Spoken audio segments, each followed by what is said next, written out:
The Hammond organ is an absolutely fantastic instrument, but I don't think that it would have become as famous and as legendary as it did if it wasn't for the Leslie speaker, because the Hammond organ by itself is only half of what it is if there's not a Leslie speaker there. Originally, a Hammond organ, if you were to buy one new, would have come with a tone cabinet, which is what it would have come with stock.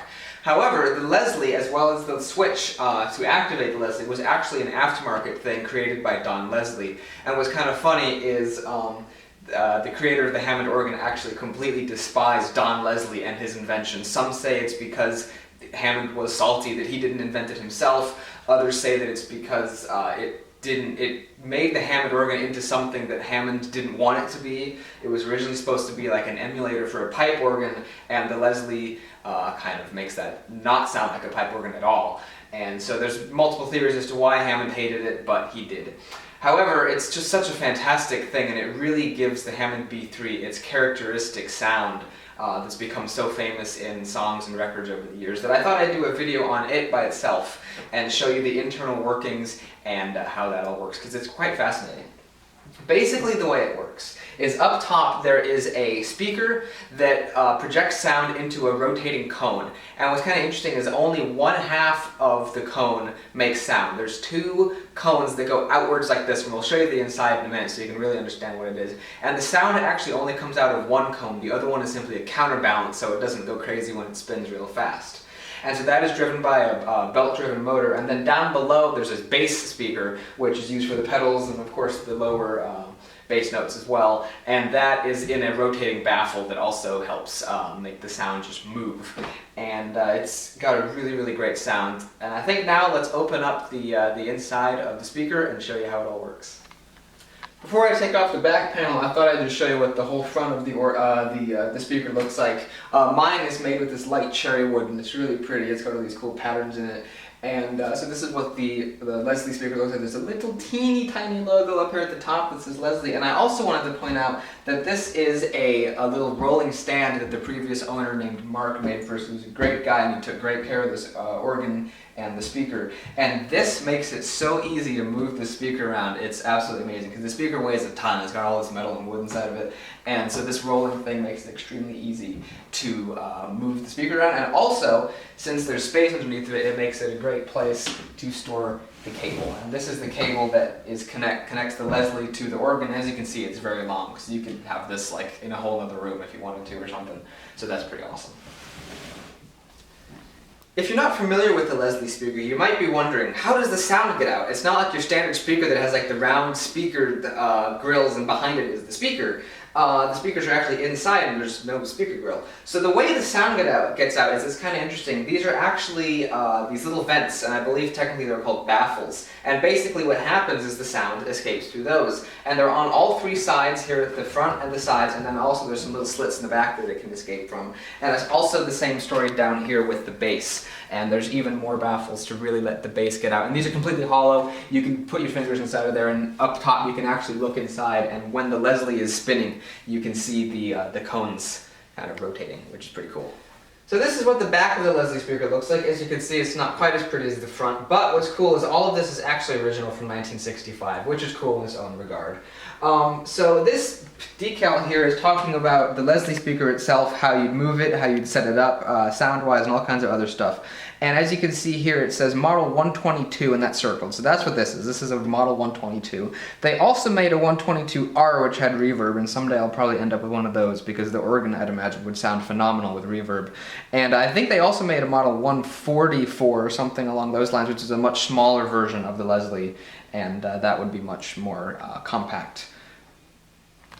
So here you can see we've taken off part of the back panel. This is what the two cones look like, and there's a speaker in there somewhere.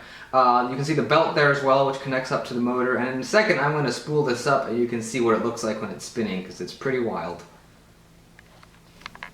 So inside of this box here is the motor that spins the upper rotary cones, and so that connects to the belt, which is up there, and that spins the cones.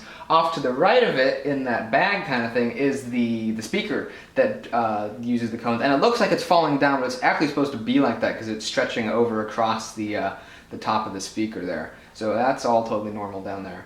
Down below we have an identical motor that spins the rotary baffle down here, and then this is the big bass speaker that gives Leslie its awesome bassy sound. It's actually made by Jensen, which is pretty cool. Jensen was very famous for making really nice sounding speakers. A lot of vintage Fender amps from the day used those, and some of mine have Jensen speakers, which is pretty awesome. And so that's part of the reason this thing sounds so good. It's got Jensen speaker in it. And then down here is the power supply. These cables here actually connect to the motors and give them their power. If you wanted to have no motor spinning at all, you could just unplug those and then the motors wouldn't spin. You get a stationary sound. Some people do that. You've got all your tubes down there, and then this is your volume switch. Now what you're supposed to do to calibrate the volume is you turn on all the stops to 8 on one of your presets on the organ. You play a full chord with a pedal note and you max out the swell pedal on the organ, and then you set the volume here to your desired volume, which is pretty cool. So that's how you're supposed to do that. And then this, of course, is the cable that runs from the Leslie to the organ and gives it its power. You also might notice that I have the volume only set to 3, and that's because this Leslie speaker is very, very loud. I also only have the organ set to the soft volume. There's also a normal volume, which gives it a bit of a volume boost. And so because this Leslie speaker is very loud, and I don't know if anyone ever turns these up to 10, because that would be insanely loud. So directly below the bass speaker we have this big rotating baffle, and basically that just helps the sound move and make it sound really cool. So that would spin as it's being driven by the belt. It's very soft fabric there, and I've heard that those can rip, but as you can see, mine is not ripped at all and it is in perfect condition.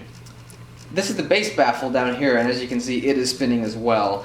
And when you put it on the high speed, it really spins fast. I assume inside of the fabric baffle is a wall or a divider or something that will kind of turn on and off the sound in a way when the speaker's playing. Alright, so here is the speaker cone on spinning on slow speed, so now I'm going to turn it on to fast speed and let you see what that looks like. And that is what fast speed looks like. It is very fast, the camera's having a hard time picking up the motion, it's just a complete blur. And of course the lower speaker baffle is also spinning equally as fast. Might be difficult to tell, but there you go, it's spinning very fast. And the organ sounds really awesome when it's spinning fast. Slow. And then fast again.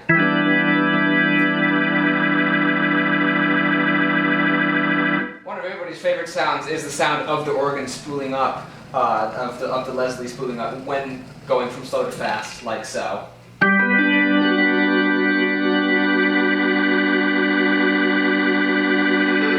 It's a really, really great sound. And it's really what gives the Hammond organ that characteristic sound that everybody's heard on classic rock and blues albums and jazz and all kinds of genres of music. One of my favorite things about the Leslie speaker, other than the sound of course, is the way it looks under here with the tubes. I love that one in the back there that glows purple. It looks super cool, and they're really big too. Tubes glowing just look super cool in general to me, so that's awesome. An additional thing I want to mention about the Leslie speakers is that you can actually theoretically connect an infinite amount of these to an organ, because what's neat is they're actually not only a speaker, but they're also an amplifier as well. So when you connect two Leslies up to an organ, you're not taxing the organ in an extra way, because each Leslie has its own amplifier, which is pretty awesome. So theoretically you could connect 3 or 4. I don't really know why you'd want to, but you could. Many people say that having 2 Leslies, one with reverb and one without reverb, is an awesome way to set up a Hammond B3, and someday I will do that. Hopefully you enjoyed this video about the Leslie speaker. There's not a lot of content out there about the inner workings of the speaker and the Hammond organ and all that, so hopefully it helped out some of you who are just curious about how it works or something along those lines. So hopefully you're enjoying these videos. I have other videos about organs as well as my Hammond on my channel as well, and I'm also going to be coming out with a bunch of new videos on the Hammond in the future. So if you're interested in that, you might want to think about subscribing, and if you do, thank you very much, and I'll see you in the next video. Goodbye.